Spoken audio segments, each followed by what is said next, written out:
Welcome back to a very new video. But if you're new here, my name is Kasia and this channel is my online diary about thousands of lives that I want to live through music, travel, language studies, books, basically all things that I love in life. And for this week's video, we need to talk about my language goals for 2025. And yes, I do realize it's already February, but here's the thing. I've been traveling basically non-stop in January and that all was very beneficial for my language studies actually. So if you don't know or just started following me or whatever reason there might be that this might be your first video of you seeing me, that was it. Well, I lived in Vienna, Austria at the beginning of December all the way to somewhere midway January. And then I came back to the Netherlands for a hot minute before I left again to go on holiday, London, England. It was amazing. Literally, I just got back, by the way. And it was so beneficial to my language skills, learning Austrian German, normal German. And then when I went to England, I did a stopover in Brussels, both on my way into London as on my way back home. And over there I had to speak French, which was quite interesting because French used to be my third language and now my German has gotten so good. I might even have to say I am starting to think in German because I've been there for a very long time and I fully immersed when I was living in Vienna that my French speaking skills actually downgraded.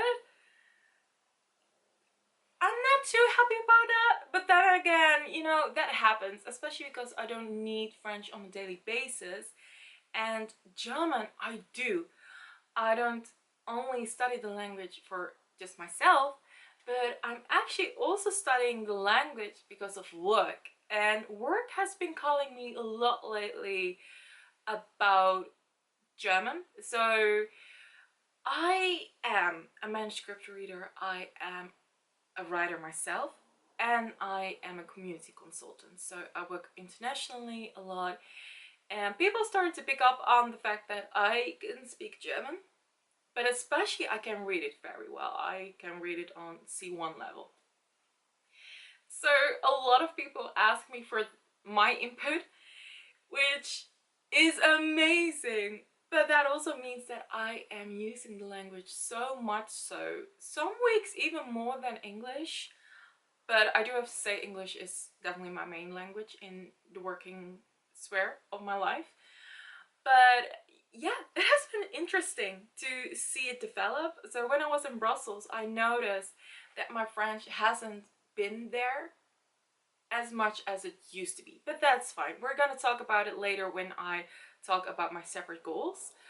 But yeah, all this to say, I've been traveling a lot. It has been amazing and there are so many other travels planned for later this year.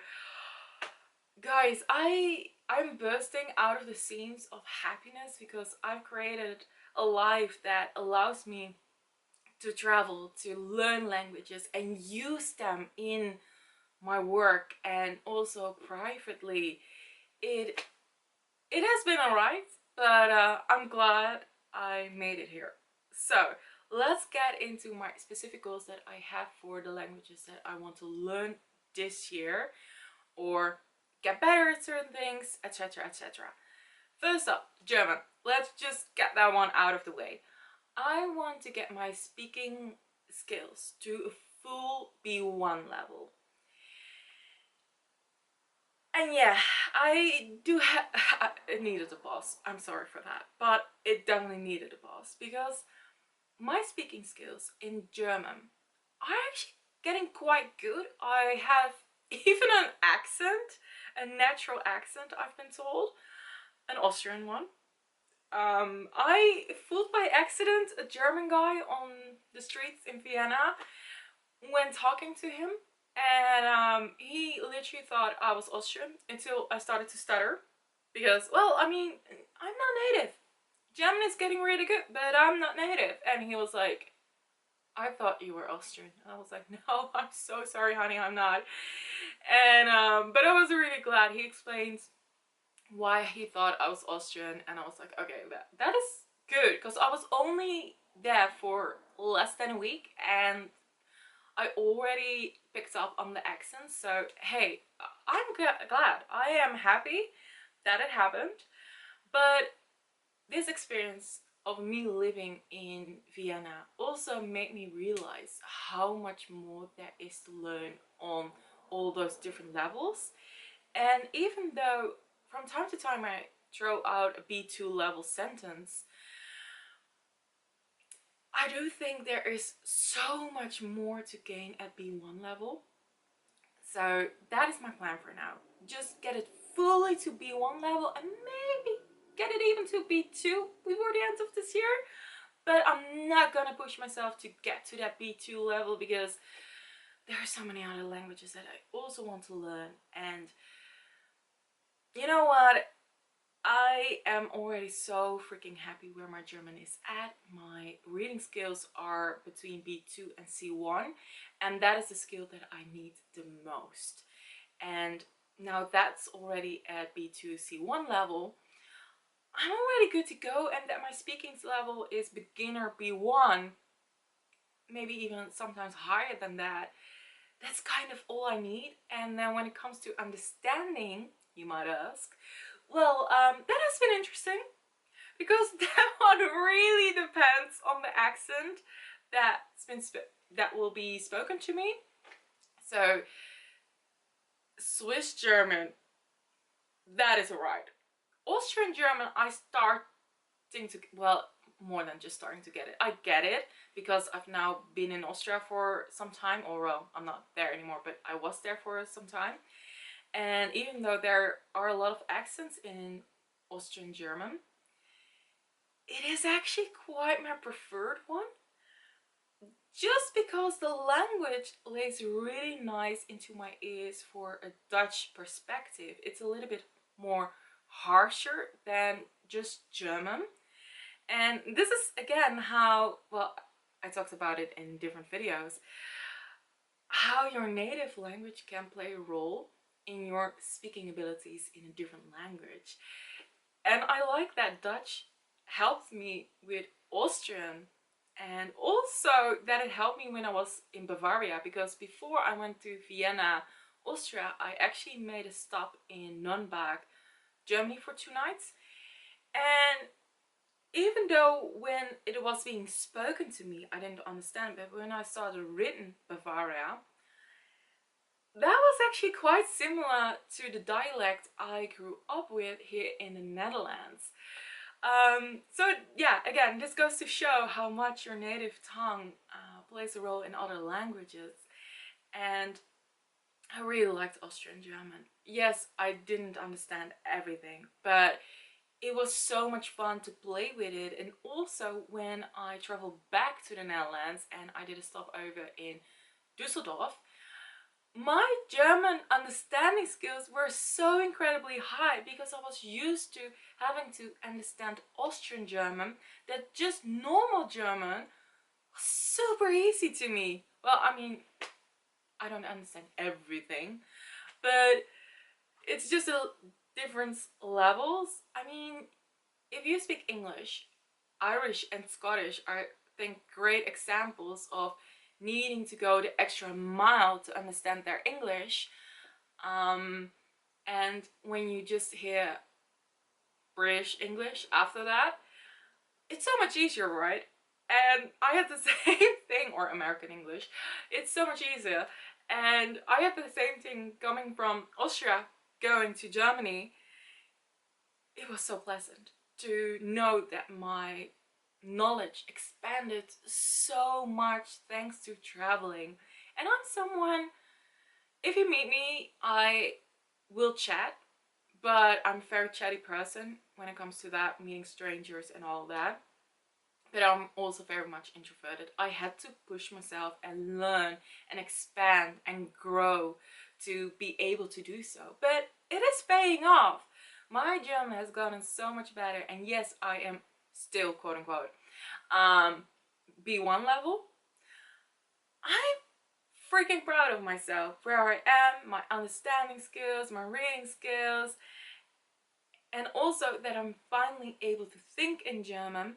That made all the difference. That click started happening when I was living in Vienna, and it's paying off. And I already booked some other travels for later this year. Actually, pretty soon already. I'm gonna be on a train back to Germany and have a fun time. I'm going to a new city, new experiences.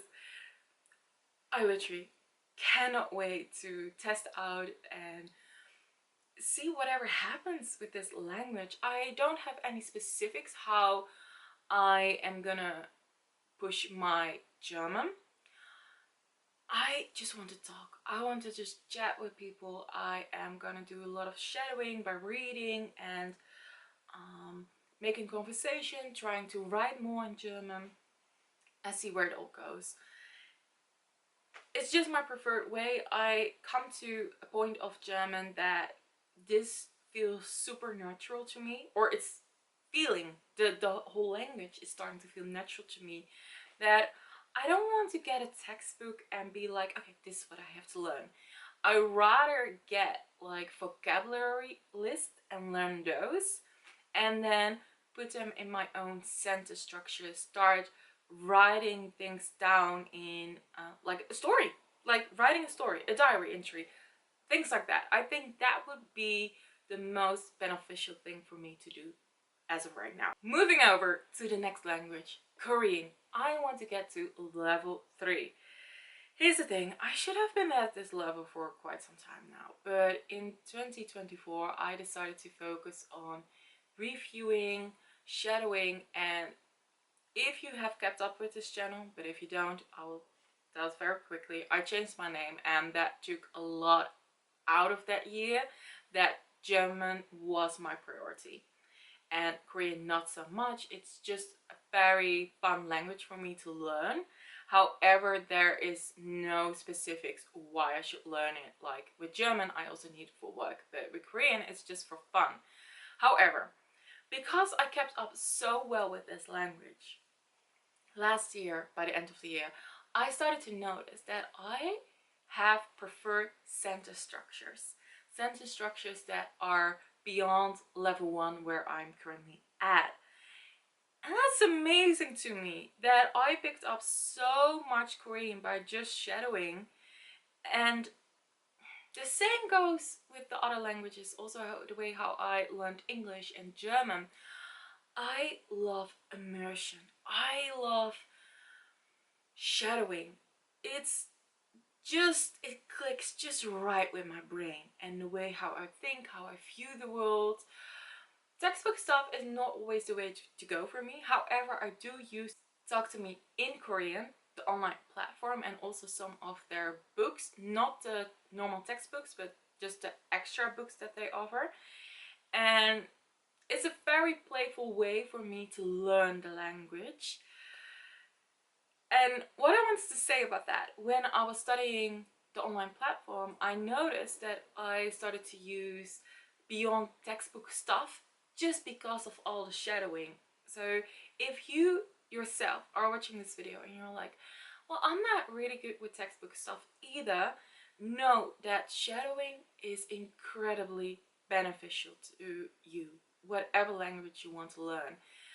And it definitely will stick with your brain as long as you don't always use subtitles, that you go beyond the subtitles. It's amazing how your brain can open up in a certain way. Wow! And all of a sudden there's a storm outside. So if you heard anything, that was it. So yeah, Korean, level 3, will talk to me in Korean. If I can get past that point, that would be amazing, but it's not the main goal because again, I'm studying multiple languages and yeah, it might be a lot, but my end goal for this year, I don't know if you say that as of yet, is that I will be a polyglot. And yeah, there are so many ways to be a polyglot, but I just really want to push towards that. Not because I need to, well, kind of. It's also for work reasons if you hear my articles.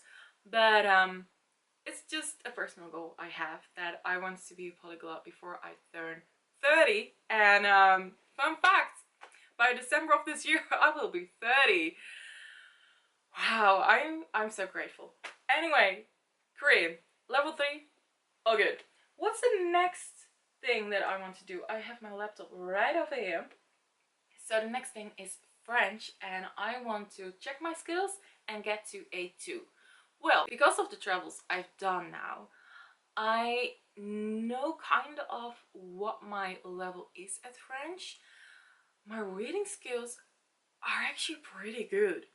I want to say it's not that I understand everything, but I'm roughly at B1, B2, maybe actually fully B2 level, because I just picked up some books and magazines when I was in Brussels to see how far I was, and I noticed that I could just read the normal magazines in the magazine rack. I understood their anime magazines and I was just fine.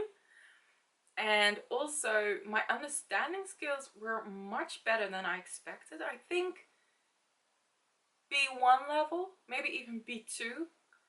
However, my speaking skills, because my German has gotten so much better, my speaking skills aren't there yet. And I've also noticed that my default setting now, if there isn't any Dutch or English spoken, it's now German.